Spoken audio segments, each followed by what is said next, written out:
show that for me is a long time coming. How long, Greg? How many years? Well, yeah. I mean, seriously, if you really this is think like, about it. If you really think about it, it's years in the making. So if you're watching the video, and I hope you are, you would have seen I actually caught the delivery person delivering the box. There is a box right here in front of us. It's an unopened box. I have a box cutter. Be careful now. Don't you cut too deeply. Waiting to cut open to this box. Inside this box, what's in the box? What's in the box? There's something very special inside the box, and we're going to open it on this episode. We actually tried to record a show, and it's probably God in his mercy had it go kablooey a couple weeks ago. We thought we were recording the video. I could see it's recording the video, see it's recording the audio. Everything seems to be working. But we realized like halfway through that something was wrong with the video recording, and I realized what it was. I didn't have the hard drive hooked up to all the equipment. So it didn't work. So that gives us the opportunity to sort of revisit what's in this box. And this box contains my life in some ways, which is really weird to say. Inside this box are the first 10 copies that I'm receiving of my new book, which I don't even think on the podcast we've actually said what the final title is. I think that we've been recording some audio and some video and back and forth. We haven't done a show since the last time we did a video version of our show. The last time people tuned in, the name of my book was Discovering the Love of Eternal Wisdom. But it's changed since then. And so, you know, if you get the emails from Rosary Army, then you know what it is. Or if you follow me on what little social networking I do, you know it. But if you live under a rock, then maybe you don't know. Maybe you don't know. So, and there's a story behind that as well. So let's back up, and I'm going to tell the story once again. And I apologize, I'll do it quickly. At the beginning of 2025, we ended our giving campaign for last year. We had our focus for Rosary Army. And one of the things, there were multiple things in my mind. And one of the things I thought would be beneficial was if we could do something again that would put a lot of visibility back on the work of Rosary Army again. And so I had actually played around and had the idea of doing a book or something along those lines specifically about Rosary Army. So that was one idea I had. I had another idea about doing a book about the history of Catholic podcasting. And let me tell you, there's a huge audience that wants to read that story. There's not. And that was the second idea. The third idea was I had been playing with a bunch of memoir-like essays for the last few years on my Substack.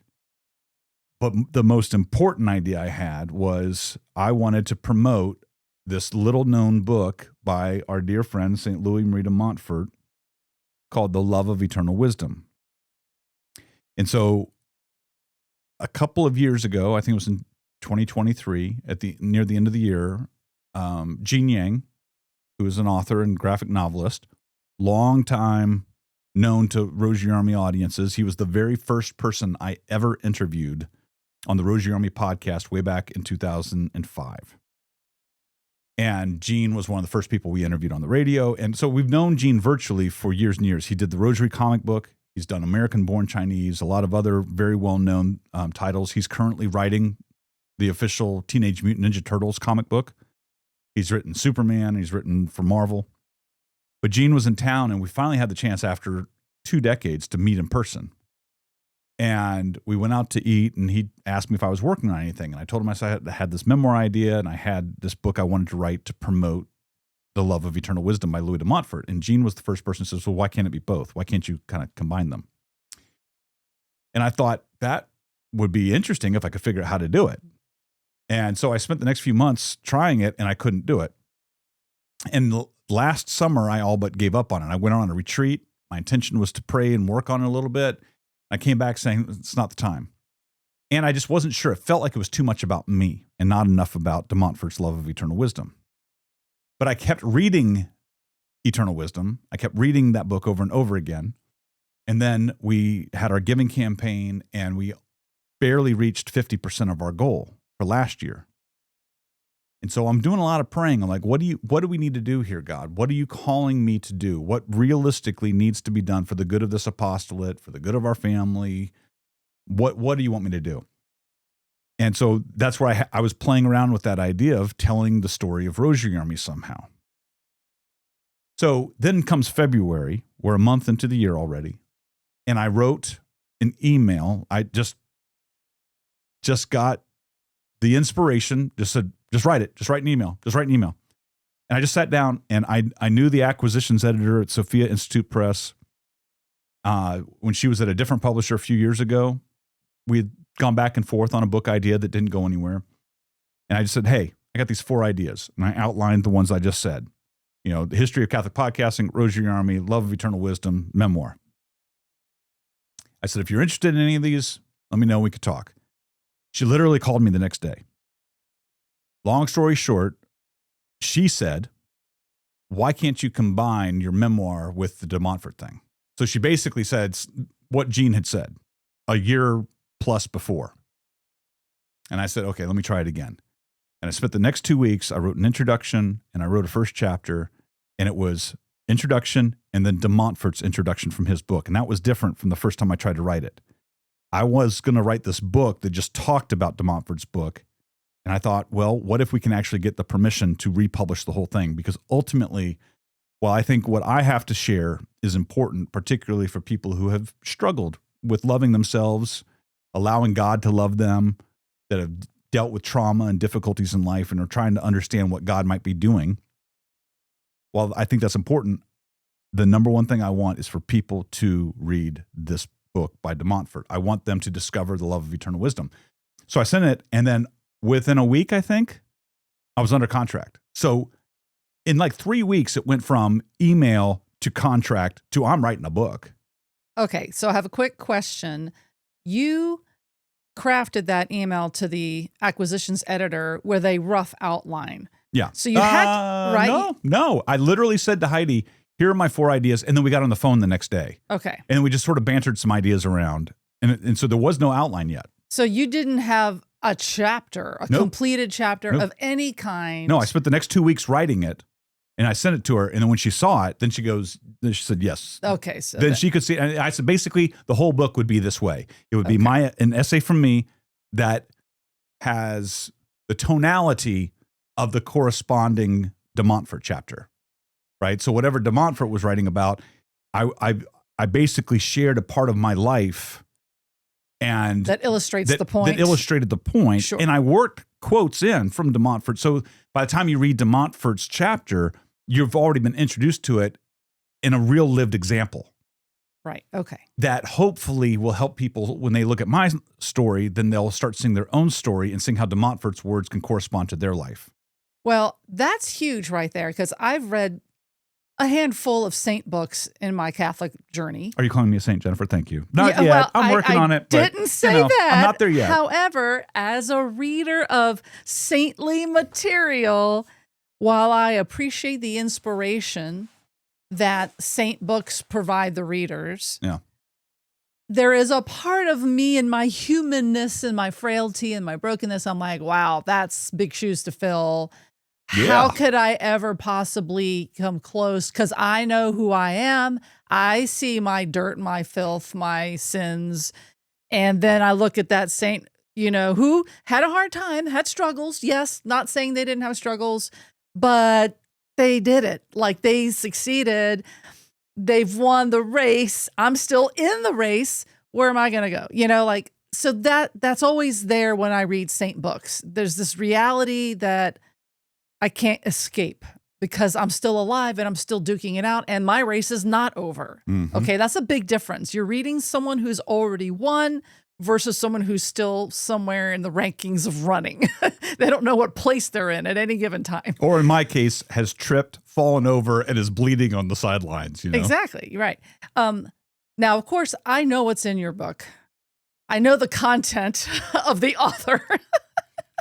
I don't have to read the book. I've lived it. I've lived it. However, there are many ways that you can share your story. There's so many choices you have to make. Things that you have to decide, do I include this or not?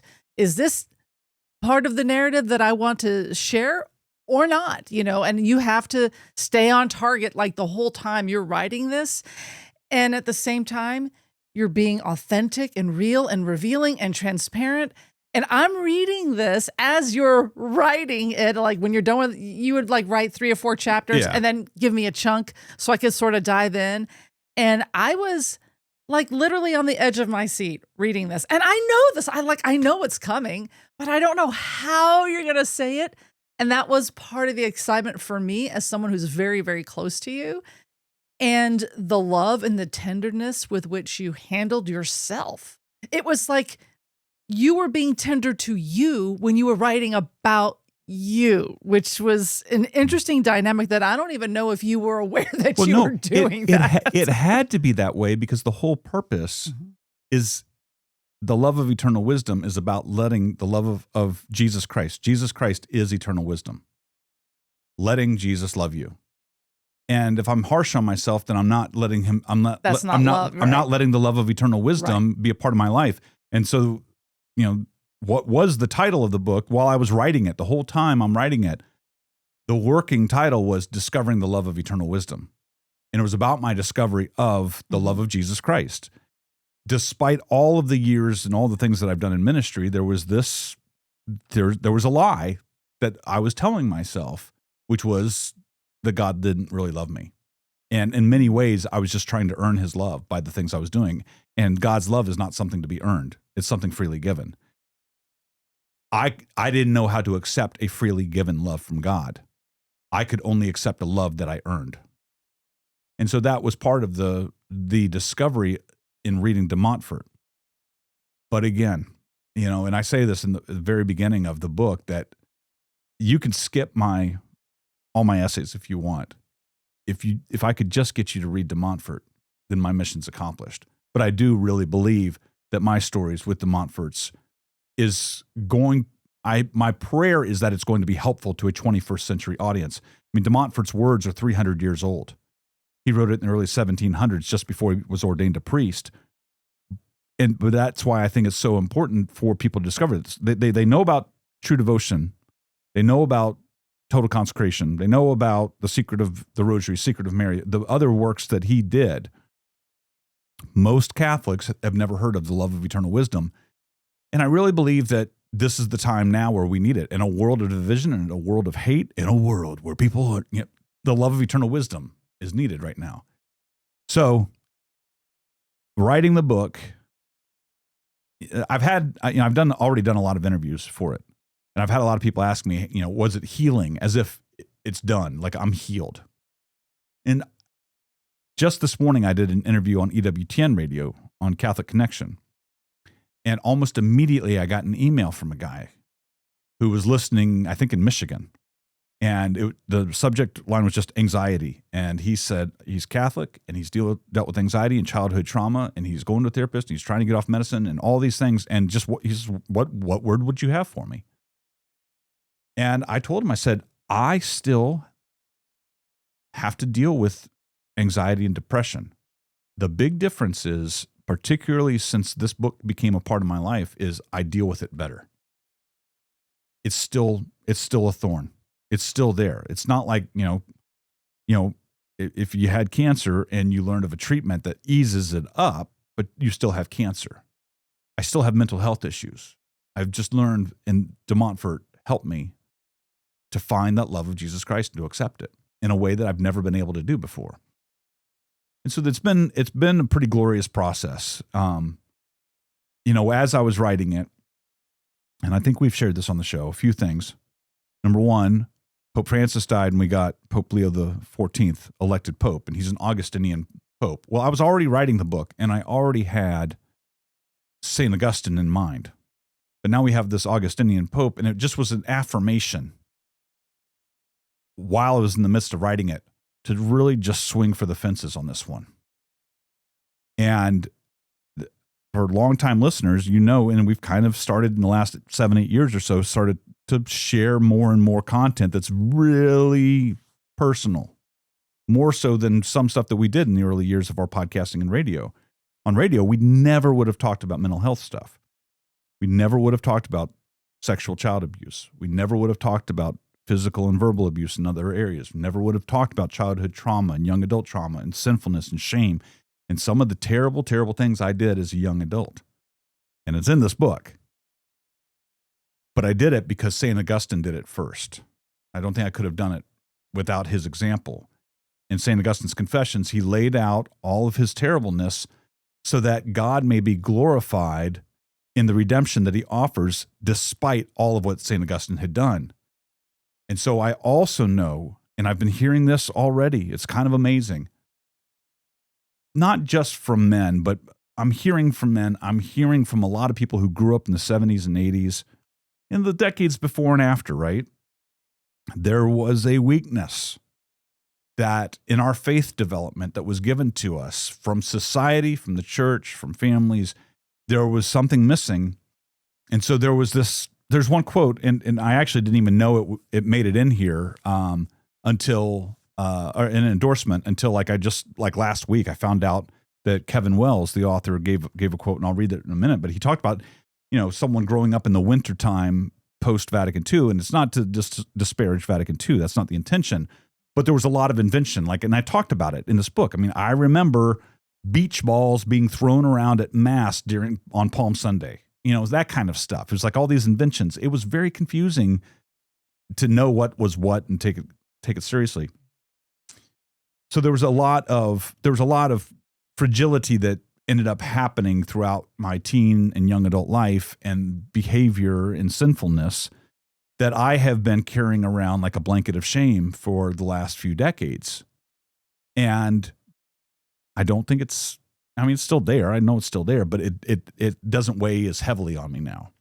And again, de Montfort, I think I have to credit him for that.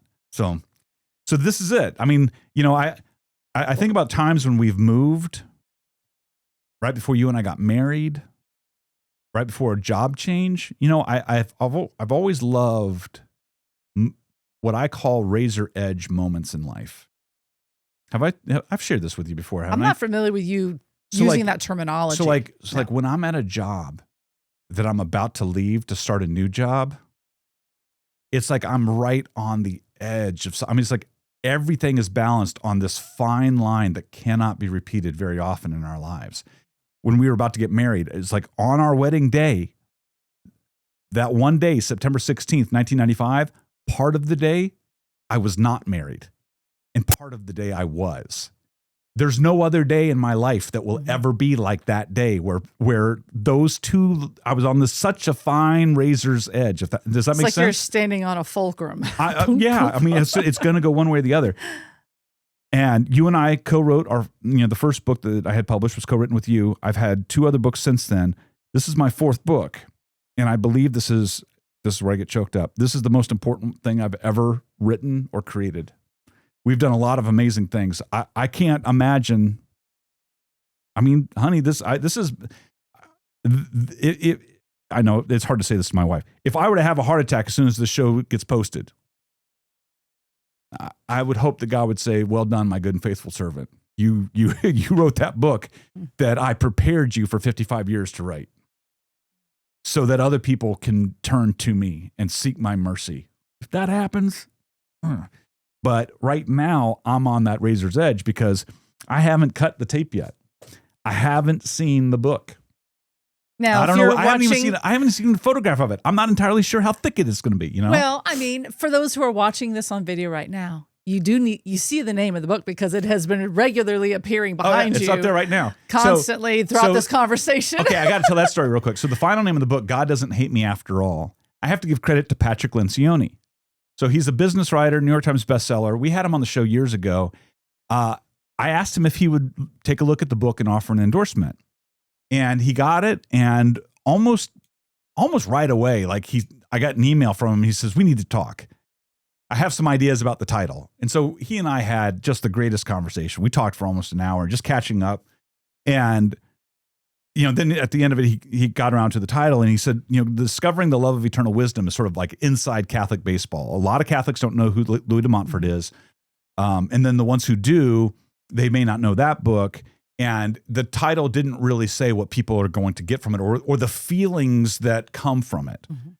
And so he had some thoughts, and he actually, God bless you, Pat, he sent me a whole list of title ideas.